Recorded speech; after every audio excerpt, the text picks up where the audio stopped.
आज के जो सॉन्ग है वो बहुत ही धमाकेदार सॉन्ग है और धमाकेदार वीडियो के साथ जुड़ चुके हैं। तो आगे वीडियो में बने रहिएगा।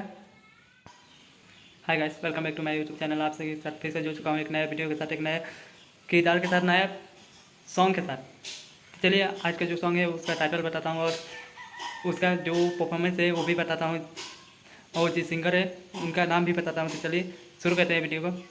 हेलो गाइस, आज का जो वीडियो है उसका टाइटल है रघुनंदन हरी, जो कि इसमें काम किए हैं शिल्पी रघवानी जी एस एक्ट्रेस के तौर पर शिल्पी रघवानी जी काम किए हैं। और जो सिंगर है अंकुश राजा जी है, बहुत ही अच्छा गाना गाते हैं और इन दोनों भाइयों का जो साथ है बहुत ही अच्छा है, बहुत ही अच्छा सुर भी है इन लोगों का।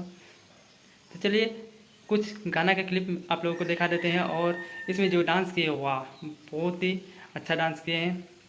सबसे हट के हैं दोनों भाई, बाकी सिंगर से सबसे हट के हैं। तो ऐसे ही बहुत सारा ऑडियंस का भी इसमें सॉन्ग पर प्यार दुलार मिला है। ऐसे ही ये रहा वीडियो का कुछ क्लिप।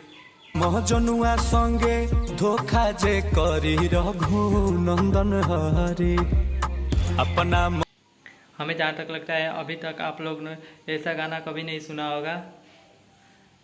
बहुत ही धमाकेदार सॉन्ग है और ये जो सॉन्ग है खासकर लवर्स के लिए, जिनका अभी हाल ही में ब्रेकअप हुआ है, उन लोगों के लिए है। चलिए ज़्यादा दिल पे नहीं लेते हैं, गाने को सुनते हैं और मनोरंजन करते हैं, आगे बढ़ते हैं। अगर वीडियो अच्छा लगा तो वीडियो को लाइक करें, शेयर करें और चैनल को सब्सक्राइब कर दें और बेल आइकन को दबा दीजिएगा।